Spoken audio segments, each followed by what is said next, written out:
Every single week on this game, we now have three important races. We have got PCK on Thursdays, we have got Aerial on Fridays, and we have got DDC Supercross on Saturdays. Now, every single week, without fail, I end up racing on the KTM, feeling decently comfortable throughout the whole night, running respectable lap times in qualifying, bike feels nice and good in the road, and then every time that race is done, I then log on to the game the next day, and for whatever reason, I think to myself, hey, let me try the beta again. For whatever reason, the beta seems to be such a polarizing, might be the right word, bike for pros at the moment. It is very hot and cold. I feel like it's one of them you absolutely love it or you absolutely hate it bikes, and I don't understand it. I'll be completely honest with you.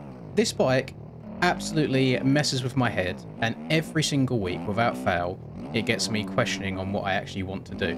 And I don't think we've ever had a period of MX bikes where so many top-level players have been so indecisive on what bike is quote-unquote best, or which bike is meta, which generally surprised me. I'll be honest, when these most recent bikes came out, I thought, nope, like Beta is a rocket ship, Yamaha's fast, but in terms of the whole package, KTM is still it.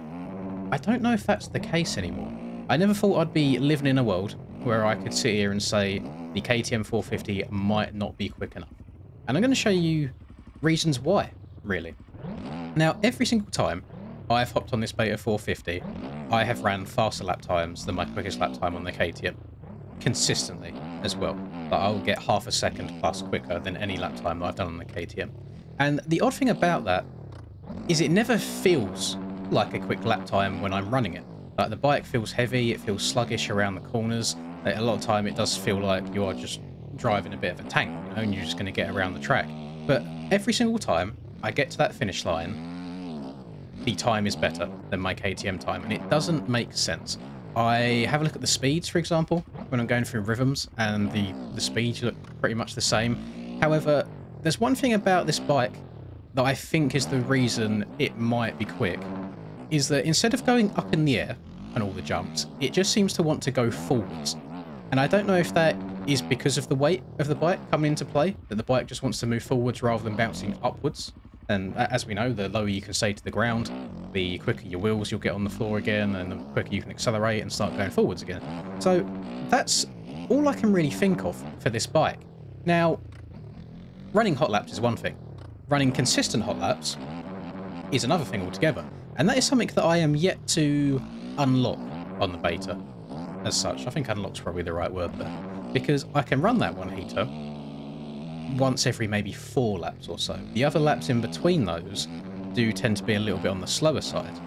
However, quad lines like what I've just hit there, I can try it time and time and time and time again on the KTM and only get a front wheel over it. Probably a massive skill issue. I'm sure there's people that can do it on other bikes. But it just seems to open up more options for me. And you might be like, well, you're still not racing the beta. Why is that? And the only reason I can really put my finger on it right now is I've done one proper race on the beta. It was one of the PCK races. I can't do it in a road. Now, I haven't tried a whole bunch of setups. I'm just using the free splash setup for the Beta 450, and it seems to do a fairly good job. But of course, there's always tweaks and always ways you can make things better. So maybe that is the reason why it doesn't do well in a road for me. I really, really struggle. The first 10 minutes of a race, I'll feel rapid. The last 10 minutes of a race, I feel like I've just picked up the game and I'm tiptoeing my way around the track. And what I've noticed from watching other fast people on this bike, for example, Chase, who does NA, he's been a beta enjoyer from day one of these bikes coming out. When I watch his aerial races, for example, he basically tries to stay out of as much of the road as possible. Whereas if I'm on the KTM, I am confident, even all the way up to maybe like the 16th, 17th minute of a main event, I can still hit the road and the rut and still hit it well and still get all the normal lines. Beta doesn't seem to want to do that, for me at least. So it's such an annoying bike. Like, it's so good, but then also so bad at the same time. And I've noticed a little bit of a trend at the moment that you North American gamers, there seems to be a lot more betas in the NA series than the EU series.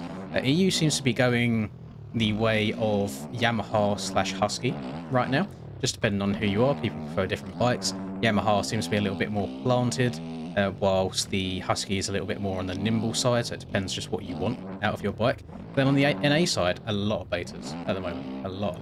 And Brado won the very last round, Anaheim 2, on the beta. Sorry for a spoiler if you haven't gone and watched that back yet and you planned on doing so. And then Chase got second on the beta as well.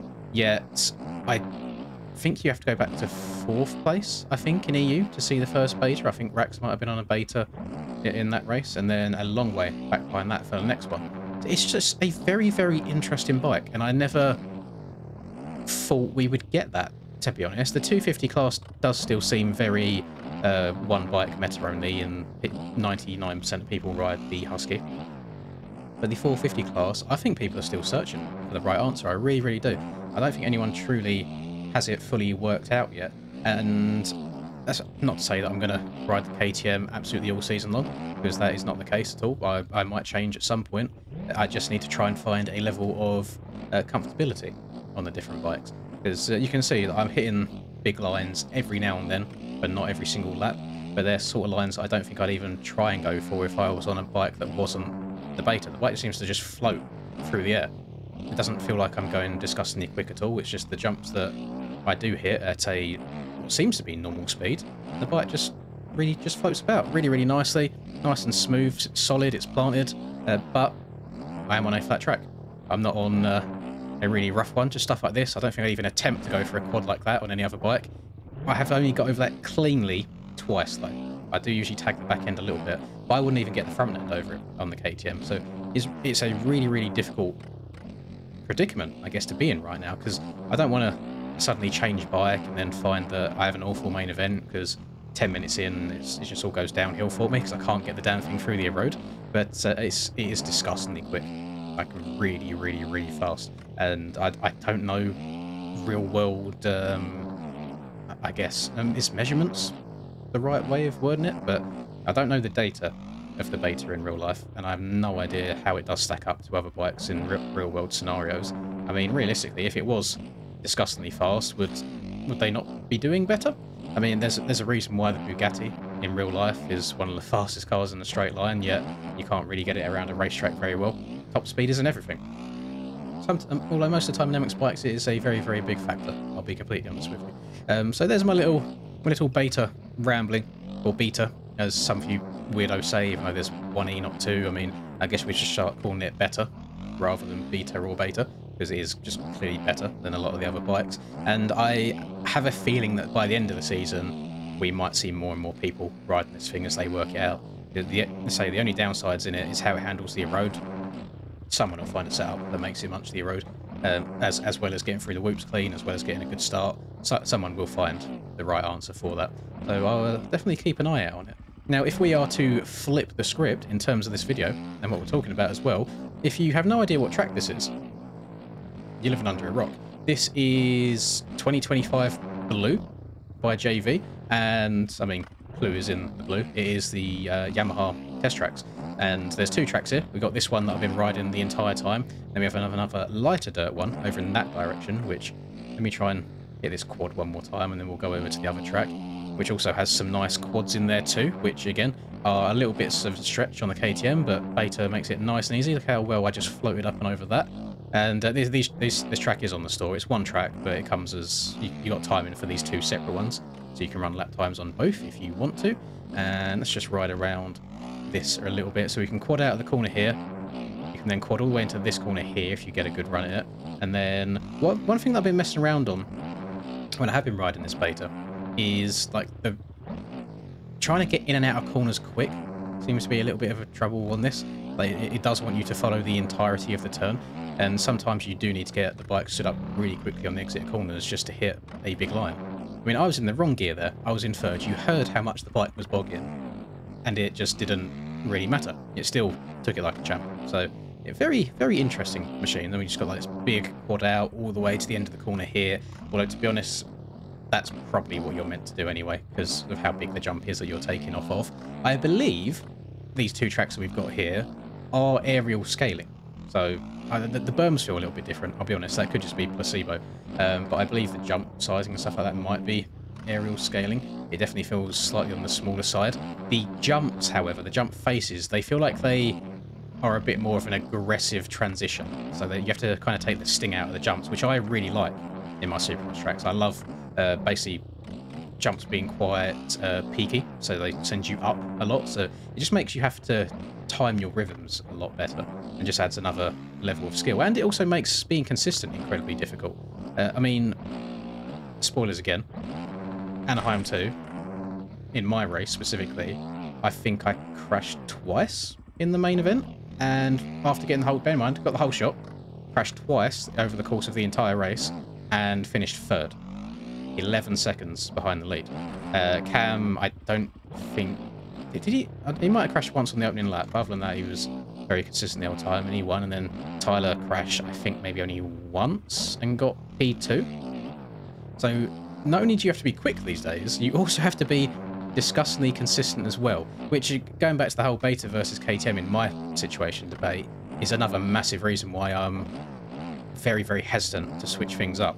Because I've got now over a year of KTM muscle memory ingrained into the thumbs, and trying to mix that up now is a, I don't know, an interesting decision to try and make. Maybe I should just rock up on race days on the KTM, and then the other like 4 days of a week where we haven't got any like big Supercross races on, I just sit and test in and grind out a whole bunch of beta gameplay, and then maybe I'll try changing things up at a later date. We shall see. But if you haven't given this bike a proper go yet, definitely do so. Let me know what you think, and also if there's any rhythms that you're particularly struggling on any other bike, try it on this, and I guarantee, even if you don't get all the way over it cleanly, you will at least get closer. So taking Anaheim 1, for example, the quad out of the sand, so much easier on this bike than any other bike. Was there any big lines at San Diego? I don't think so. San Diego was quite tame, wasn't it? It was very, very straightforward. I think San Diego is fine. Then Anaheim, there's a couple of jumps that you have to stretch out a little bit. So, for example, as you go up the finish line, you turn left. The line for us was double, step over the table, triple into the corner. Now, that little triple into the corner, you kind of have to get the jump for it really, really clean to get the triple all the way and smoothly without like tagging the back end or anything. You can, however, make mistakes if you're on the beta, because even if you tag your back end on the beta, it just still goes. It just still pushes you forwards. You get up and over the jump, no problem. So it's almost like, it's not cheating, is not the right word. It helps you. It holds your hand a lot, is what I will say. So with all them pros of the bike being faster and getting over jumps easier, being really stable in the corners, the only real drawback that I get from it is its handling in a road. But like I said, someone will figure it out. Someone will. We'll get there. And I also believe they might be turning the aero down a little bit, at least on the aerial side of things, because they tried 0.3 in EU the other night. And whilst the depth of the ruts, I think, didn't matter at all and was quite good, one thing that really stuck out to me, which I don't know if it's just a game thing or if it's how these bikes now develop a road at all, but the triangulation might... big word, I don't know.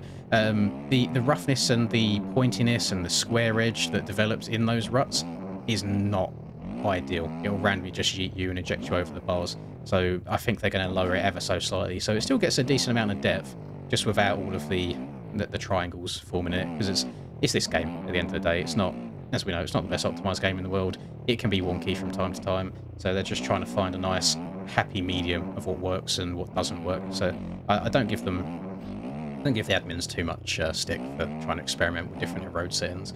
But we have DDC tonight. At the time you're recording this, I don't know if you're seeing this Saturday or Sunday. It depends when I pull my finger out and actually edit it together and upload it. But yeah, we've got DDC, so I might even try riding this beta in DDC and see how it goes. Usually the deciding factor in DDC is the whoops, and that is, out of the entire course of the track, the whoops on the beta for me, I do struggle a little bit, I'm not going to lie. Jumps, turns, perfect. Whoops, not so much, but that's because I've had my handheld for the last like 2 years, basically, with quick shift on the KTM and just banging it from second all the way up into fifth and just blitzing through the whoops like it's nothing. So we'll get there. I'll work it out. Thank you, everyone, very much for watching, and apologise that I've left it all the way until the end of the video, but a massive thank you for all of the nice words about last video, the documentary style one about motocross, not motocross the game, motocross chasing the dream. I really do appreciate it. Everyone seemed to enjoy it quite a lot, and I'll try my very best to try and do some more of those in the future. Try and think of some interesting topics to bring your way. If you enjoyed this video, though, please do drop a like and subscribe to the channel if you're new. It's very much appreciated. Have a lovely rest of the day, whatever you're up to, and I will see you all in the next video. Peace. Lynn's in the zone, never backing down. Riding MX bikes, he's the talk of the town. 2022 champ with a YouTube crown. His game is tight, no signs of slowing down. Late nights, bright lights, he's chasing that fame in the digital arena. Writing his name, she's a 10 out of 10. Supporting his lane, hairline might receive, but his passion's the same.